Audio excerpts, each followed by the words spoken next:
ये कहानी है जंग के मैदानों में लिखी गई तकदीर की और संगमरमर के महलों में तराशी गई एक शानदार विरासत की। ये कहानी एक ऐसे राजवंश की है जिसने हिंदुस्तान के इतिहास को हमेशा हमेशा के लिए बदल दिया। जी हां, ये महागाथा है मुगल साम्राज्य की। तो सवाल ये उठता है कि ये सब हुआ कैसे? आखिर मध्य एशिया का एक बेदखल शहजादा इतिहास की सबसे आलीशान सल्तनतों में से एक का मालिक कैसे बन बैठा? चलिए आज इसी सवाल का जवाब ढूंढते हैं और इस दिलचस्प कहानी की परतें खोलते हैं। हर बड़ी कहानी की तरह इसकी भी शुरुआत एक ऐसे हीरो से होती है जो मुश्किलों से लड़कर अपनी किस्मत खुद लिखता है। और इस कहानी का वो हीरो था ज़हीरुद्दीन मोहम्मद बाबर। बाबर कोई मामूली राजकुमार नहीं था। सोचिए, उसकी रगों में दो दो महान विजेताओं का खून दौड़ रहा था। एक तरफ तैमूर लंग और दूसरी तरफ चंगेज खान। 1483 में फरगना में पैदा हुए बाबर को बहुत कम उम्र में ही अपनी जमीन गंवानी पड़ी। तो एक बेदखल राजकुमार ने क्या किया? उसने अपनी किस्मत का रुख हिंदुस्तान की तरफ मोड़ दिया। आप सोचिए, सिर्फ 4 साल के अंदर बाबर ने जो किया उसने इतिहास ही बदल दिया। 1526 में पानीपत की लड़ाई में इब्राहिम लोदी की विशाल सेना को हराया और दिल्ली पर कब्जा किया। और फिर खानवा और घाघरा में एक के बाद एक जीत हासिल करके हिंदुस्तान में मुगल सल्तनत की एक मजबूत नींव रखी। लेकिन देखिए, किसी सल्तनत को खड़ा करना एक बात है और उससे संभाले रखना वो बिल्कुल दूसरी। बाबर के बाद की कहानी उतार चढ़ाव और संघर्ष से भरी हुई है और इस बात का सबूत भी है। बाबर के बेटे हुमायूं के सामने एक बहुत बड़ी चट्टान आ खड़ी हुई। नाम था शेर शाह सूरी, एक जबरदस्त रणनीतिकार। 1540 में कन्नौज की लड़ाई में ऐसी हार मिली कि हुमायूं को हिंदुस्तान छोड़कर भागना पड़ा। अगले 15 साल उसने निर्वासन में गुजारे। ये दो बिल्कुल अलग तरह के शासकों की कहानी है।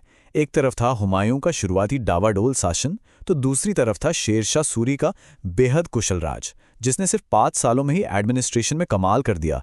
उसने रुपया नाम का चांदी का सिक्का चलाया और सड़क आजम बनवाई, जिसे आज हम सब ग्रैंड ट्रंक रोड के नाम से जानते हैं।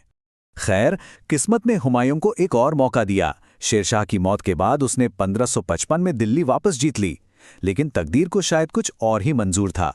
सिर्फ 1 साल बाद एक हादसे में उसकी मौत हो गई और सल्तनत एक बार फिर अनिश्चितता के भंवर में फंस गई।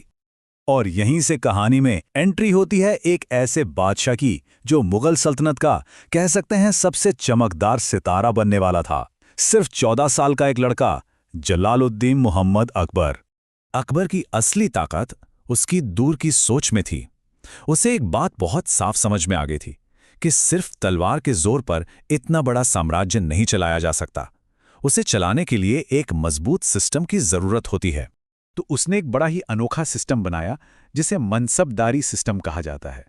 ये एक क्रांतिकारी आइडिया था।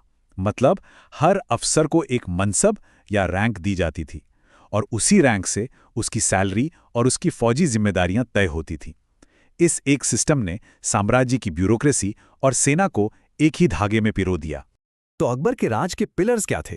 उसने अपनी सेना को ताकतवर बनाया, टोडरमल की मदद से जमीन के रेवेन्यू का पूरा सिस्टम सुधार दिया और एक सबसे अहम कदम उठाया। 1564 में गैर मुसलमानों पर लगने वाला जजिया टैक्स हटा दिया।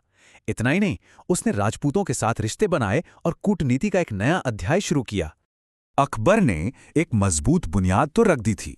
अब वक्त था इस बुनियाद पर कला और संस्कृति की एक ऐसी आलीशान इमारत खड़ी करने का जिसकी चमक आज भी दुनिया की आंखों को चौंधिया देती है। अकबर का बेटा जहांगीर कला का बड़ा शौकीन था, खासकर पेंटिंग का।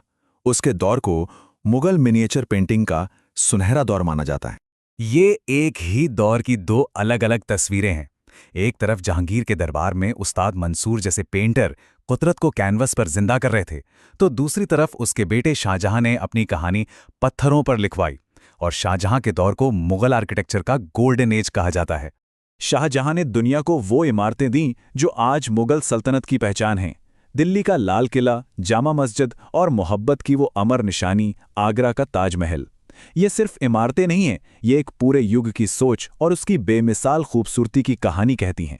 अब शाहजहां के बाद तख्त पर बैठा उसका बेटा औरंगजेब, एक बहुत ही पेचीदा और कह सकते हैं विवादास्पद बादशाह।